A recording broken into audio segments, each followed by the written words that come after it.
CM Revanth Reddy గారి పాలనపై మీ అభిప్రాయం ఏంటి సార్? సీఎం రేవంత్ రెడ్డి గారి పరిపాలన ఇప్పటివరకు అయితే మంచిదే ఉంది. ప్రభుత్వం పాలన అయితే బాగుంది.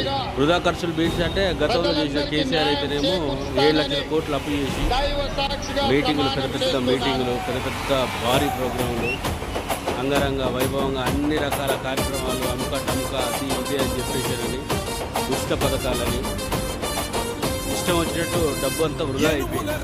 ఇప్పుడు గవర్నమెంట్ దగ్గర బడ్జెట్ లేదు. అది యావత్ తెలంగాణ ప్రజలందరికీ తెలుసు. అది డబ్బులు ఏమైపోయింది ఎందుకు చేయట్లేదు అని చెప్పేసి వారి దగ్గర లేదు, బడ్జెట్ లేదు. రాష్ట్రం దగ్గర బడ్జెట్ లేదు. 7 లక్షల కోట్ల అప్పు అయిపోయేసరికల్లా ఏదైనా చేద్దామన్నా కూడా లేవు. కాబట్టి రేవంత్ రెడ్డి గారు వాస్తవంగా చెప్పాలంటే ప్రోగ్రాలన్నీ తక్కువ చేసుకుంటారు.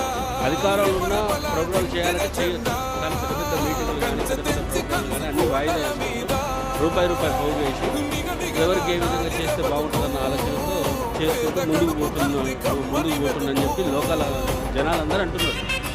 వాస్తవం ఇప్పటివరకు మొత్తంగా రైతు రుణమాఫీ చేయడం కాంగ్రెస్ ప్రభుత్వం గొప్పతనమే అనుకోవాలి. అది 2 లక్షల రుణమాఫీ అంటే మామూలు ముచ్చడం కాదు.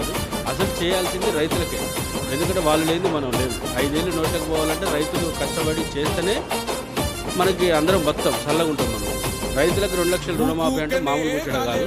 అది గతంలో కేసీఆర్ చెప్పిండు, అది చేయలేకపోయిండు. ఈయన చెప్పి 2 లక్షల రుణమాఫీ చేస్తారు పూర్తిగా చేసి పడేసి దీని విషయంలో మాత్రం ఒప్పుకోవచ్చు.